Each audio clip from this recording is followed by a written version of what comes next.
quiero dejar una enseñanza en su corazón que tiene que ver con cómo podemos nosotros fortalecer nuestra fe. Sabemos que la fe, ella es la certeza de lo que se espera, la convicción de lo que no se ve. Conocemos la escritura que dice que si nosotros podemos creer y si tuviéramos fe como un grano de mostaza, podemos decirle a este monte, quítate de aquí y échate a la mar, o quítate delante de nosotros. Hemos hablado en muchas ocasiones al respecto de la fe, pero a veces quedamos en la pregunta, ¿cómo yo puedo mejorar esa capacidad de fe que necesito en lo que Dios puede hacer por mi vida, por mi casa, por mi familia, por mi necesidad, por mi salud? Ya sabiendo que en esta dispensación la fe es el elemento esencial para poder ver la gloria de Dios a nuestro favor. Entonces la reflexión que traigo en esta hora es cómo poder fortalecer la fe, cómo fortalecer esa semilla de fe que hay en usted, que hay en mí, y poder nosotros lograr todas las bendiciones que hay de Dios en nuestra vida. Entonces la primera, la recomendación y la que vamos a trabajar en algunos viernes tiene que ver con las promesas. Diga conmigo, las promesas. Dígalo fuerte, las promesas. Las promesas dadas por Dios a nuestra vida. Ahí está diría yo que el secreto de alimentar nuestra fe. Cómo poder creer más en Dios, cómo poder avanzar más en lo que Dios nos ha dado a nosotros.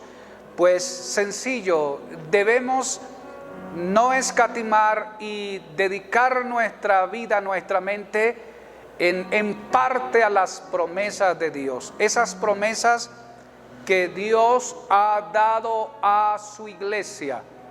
Las promesas que Dios ha dado a su pueblo. Cuando usted identifica las promesas, se detiene en ellas, usted va a tener mayores argumentos para que la fe que hay en usted pueda desarrollarse y pueda crecer a una dimensión mayor. Solo le doy alguna definición de las promesas. Se dice que la promesa es una palabra que viene en su etimología del latín, y la palabra que viene desde esa raíz es promissus, así como suena. Dice que viene compuesta en dos partes. La primera, un prefijo, el prefijo pro, que es equivalente a antes, y luego missus, que es el participio del verbo mittere, según la definición, que puede traducirse como arrojar. Entonces se puede definir que una promesa es la expresión de la voluntad de hacer algo por alguien o de cumplir con un cierto sacrificio en caso de conseguir algún logro. Puede entenderse como un acuerdo en el cual se compromete a realizar algo ante el cumplimiento de una condición o el vencimiento de un plazo. Esa promesa y esas promesas dadas por Dios a nuestra vida, esas promesas que a veces nosotros hacemos, de alguna manera tiene que ver con eso, con un compromiso, tiene que ver con un acuerdo, tiene que ver con aquella disposición de la voluntad. Y cuando hablamos de Dios para nosotros, encontramos que debemos entender que Dios es inmutable y que todo lo que Él dice es verdad y que todo lo que Él dice lo cumple. Dios no tiene esas deficiencias nuestras que proponemos muchas cosas, no las cumplimos y entonces quedamos decepcionados. Dios no decepciona a nadie. ¿Cuántos dicen amén a eso?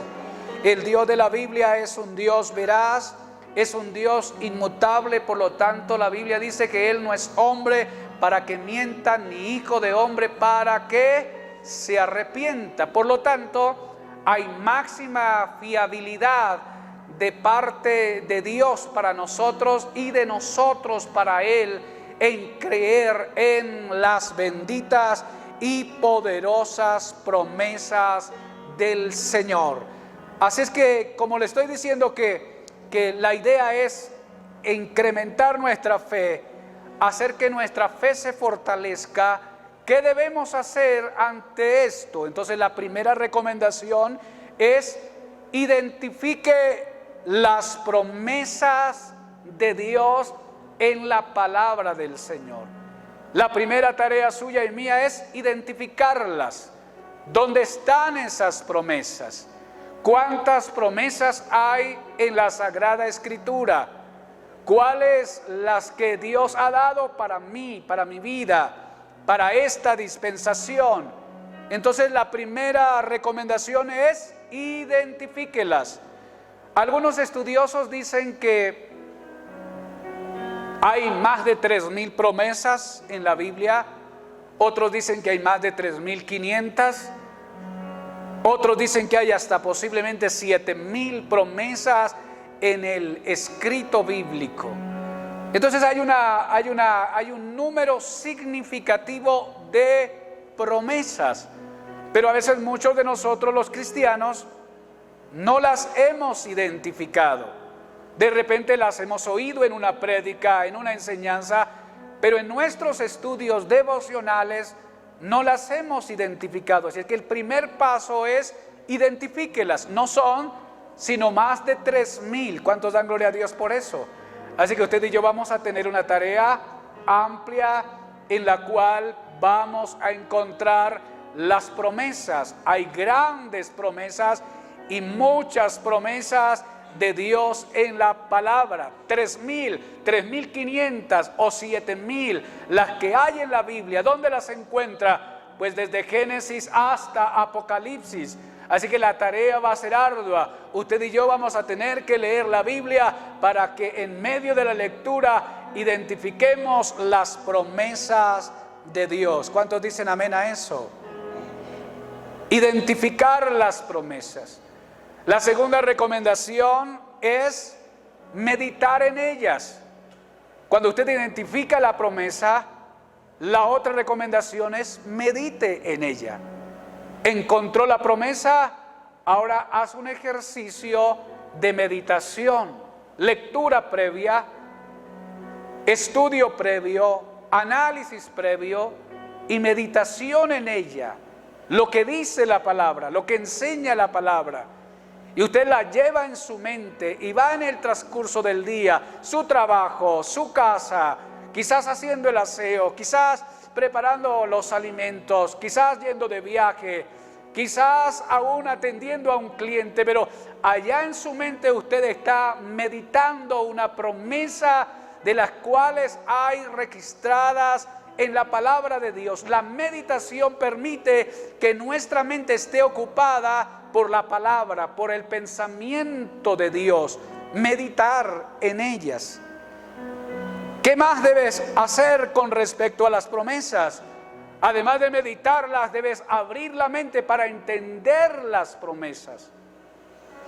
El entendimiento debe ser saciado. Dios da revelación. El Espíritu de Dios habla a la iglesia. Y la palabra de Dios es la fuente de la vida. El Espíritu nos da a nosotros la capacidad de entendimiento. Hay muchas personas que leen la Biblia pero no la entienden, que oyen la palabra pero no la entienden. Y aquellos son los que la Biblia dice que de oído han oído al Señor, pero no han entendido el mensaje. El secreto está en el entendimiento. Entender la palabra del Señor nos da a nosotros un argumento poderoso para poder seguir adelante, creciendo en la gracia del Señor. Usted y yo debemos pedir a Dios para que Dios ilumine nuestra mente y nos haga entender su palabra. En esta temporada de cuarentena tuve la oportunidad de hacer un curso en una universidad de macroeconomía, y dentro de la macroeconomía el profesor siempre decía una frase al terminar la clase y decía: la economía no es para memorizarla, la economía es para entenderla.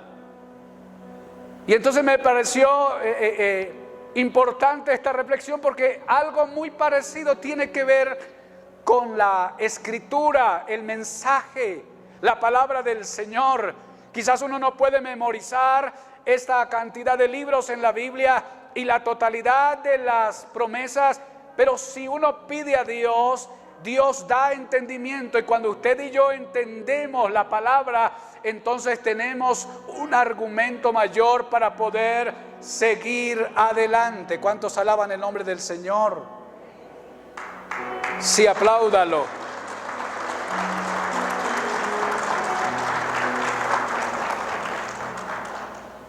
Identificar la promesa, meditar en ellas, entender el mensaje que ella trae. Si es posible memorizar lo que más pueda, también te ayuda. Una promesa acá insertada en tu memoria, en la palabra del Señor, en algún momento va a surgir para tomar control del pensamiento en alguna situación. El otro paso sería: memorice las promesas las más que pueda. Y si logra memorizar las 3,000 o 3,500 que hay, gloria sea el nombre del Señor. ¿Qué otra recomendación con respecto a las promesas?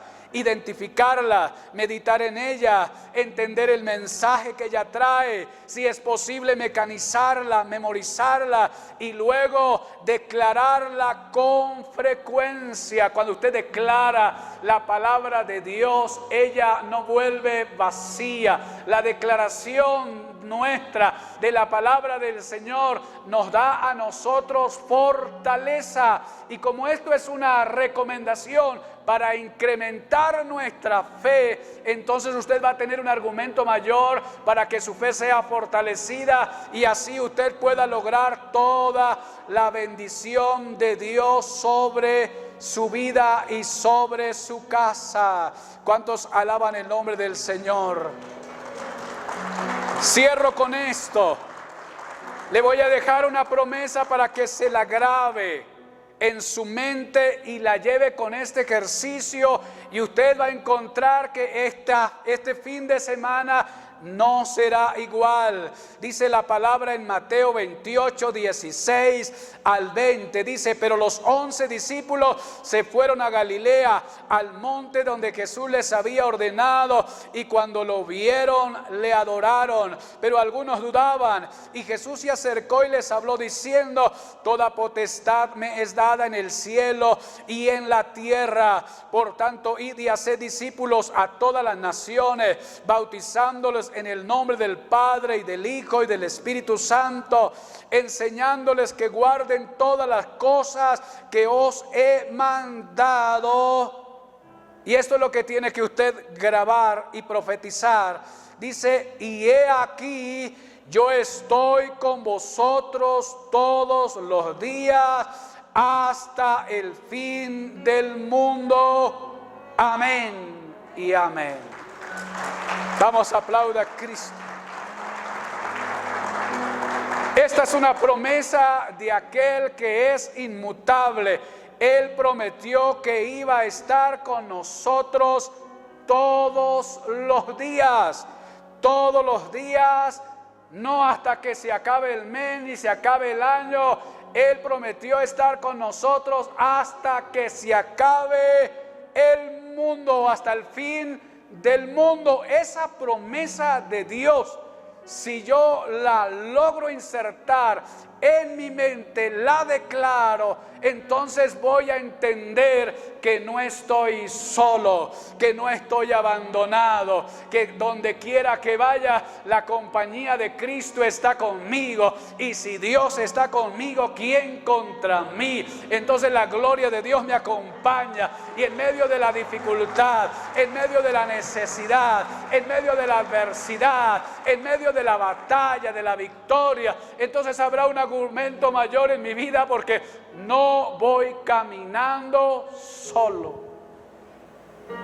¿Sabe cuántas personas se sienten solas en la batalla de su vida, en la necesidad de su casa, en la dificultad de salir adelante, en los retos que nos ofrece el camino? ¿Sabe cuántas personas se sienten solas en medio de esta cuarentena, en medio de esta pandemia? Aquellos que han sido afectados, tocados por este virus, aquellos que fueron aislados, aquellos que quizás están en el cerco epidemiológico, aquellos que están en la UCI, allá en la clínica, donde de repente las fuerzas se agotaron y no hay la capacidad para resolver, y se salen las cosas de nuestras manos, y entonces hay una sensación como de soledad. Pero cuando usted tiene una palabra del Señor que dice que he aquí yo estaré con vosotros todos los días hasta el fin del mundo, entonces vendrá el aliento de Dios sobre nuestro espíritu y nos enderezaremos, y de cualquier realidad que estemos nos levantaremos para la gloria del que vive por los siglos de los siglos. He aquí yo estaré con vosotros todos los días hasta el fin del mundo, dice el Señor. No estás solo, no estás sola. Y si Dios está contigo, llevas todo lo que te hace falta y lo que necesitas. ¿Cuántos alaban el nombre del Señor? Dele un aplauso a Cristo. Gloria a Dios. Por favor, colóquese de pie. No estamos solos.